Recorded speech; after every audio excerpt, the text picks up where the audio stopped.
Hello, everybody. I'm Stefan Hughes, the roving reporter.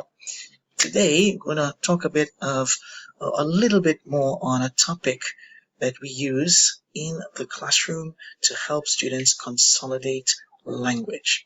It's not a topic, actually. It's much more of a technique that we use to consolidate new language that is taught and to reinforce that so that students are comfortable with this new language. It could be a target structure in terms of maybe grammatical sentences, or it could be more vocabulary based language.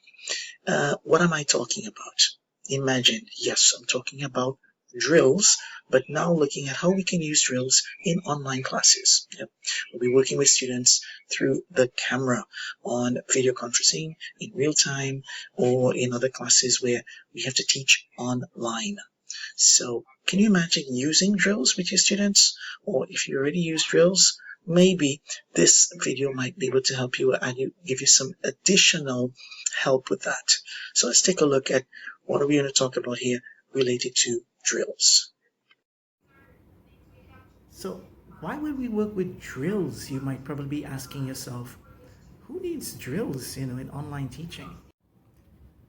Another important transformation of drills, or let's say adaptation of drills online, would be, of course, to have you as the teacher record the prompts that you want or the commands. Let's say those sentences you're going to use them or you want them to repeat, record them previously, and then send these audios to your students, either individually or to all of them, right? You could even have each student receive a different sentence, but working on the same target structure, the same target phrase or sentence that you want to work with, and you give them, you could send this privately in the chat, or you could send it to them before the lesson, right? Short audios so that they can listen to it and then they can repeat it and even produce it in the class. This, of course, would vary according to your groups. If your groups, everybody's familiar with each other and they're not worried about making mistakes or sounding a bit wrong in front of their peers, that's okay. If not, what you can do, of course, is send it to them individually and they can send it back as an exercise. So it can become a wonderful practice of them repeating or substituting. This can also be wonderful because it can give them maybe another type of homework per se, right? Where you have them work on those target structures and they either substitute the words that you give them. So you give them the prompt. They say, okay, so now I want you to send them back to me with some different, with these different words or chunks of language that are in that slot that you're using. Let's take a look at some examples, of course, from different types of commands or prompts, shall we? All right. Well, who needs drills anyway? That's the question you might be asking yourself. And why would we use drills in the online class? Well, let's take a look at briefly what drills are about.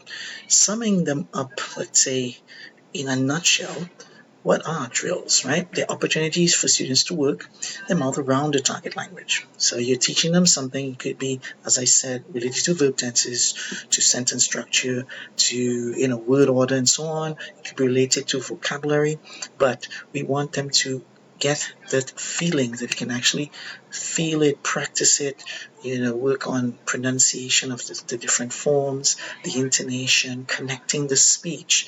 And that can be done in three ways. There are other types of drills, but we're going to focus on these three, which could be repetition, substitution, and transformation. Well, what can happen in an online environment, of course, are maybe some pitfalls that we have to think of. And these would, in, let's say, two broad areas, we cover connectivity issues. Since we are working online, there may be a delay. It may get frozen. The screen might get frozen. The teacher's screen might get frozen. So as the students, they may not hear you properly, and that can make it much more time consuming than it would be in a regular class. So what can be done? We have to look at some possibilities. So it involves a lot of adapting to what you do, adapting the format of a drill. One thing that we need to think about when we're working with drills then would be giving students time to work with maybe the scripts or the prompts, and using the visual forms for them to see what can be done with that. And let's take a look at an example here. What happens when I use a drill online? So quickly, a few examples with repetition. We can take a simple structure like this one. Would you like going to the amusement parks on weekends? Well, this would of course involve students repeating slowly and then building it up to make it sound more natural. So this can be done with repetition of sentences like this, where you're working on do you like. So I have other options. Do you like going to the cinema, going to the theater, going to the park, and finally going to the shopping mall? So this would be a basic example of a repetition drill. And I can do the same thing now, but focusing on substitution, where I would show this and then students would have to quickly use one of the prompts down below, amusement park, cinema, theater, park, shopping mall, until they get it. And this can be done in unison or individually. So as we see, we can help them by maybe giving them the prompts beforehand. So these slides and these prompts, which are normally shown to the teacher has it on their cue. These can be given to the students prior to that, or they can see it before they actually start practicing. So that can be one possible way to work around the pitfalls. Okay, so to sum up then, we can say that it is possible to use drills online, right? And as I showed you, we have to make a few adaptations, maybe a few changes to them, but it is possible to work with them online once you, just maybe add the script, add a few words, but give students more instructions. And remember, the purpose of this is to make sure that they practice the forms. They practice as much as possible. Let's practice with them, okay? So can't wait to see what you guys will do, the maybe adapted drills. Let me know how it works, and take care. This is the Roving Reporter. Bye-bye. Don't forget,